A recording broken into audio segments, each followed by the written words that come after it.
ঠাকুর এসেছে।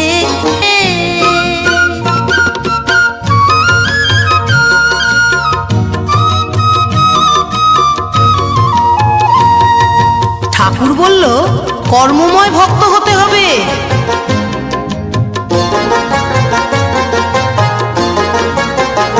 ঠাকুর বলল কর্মময় ভক্ত হতে যে হবে, দীক্ষা নিয়ে ডাকলে আমায় সহজে পাবে।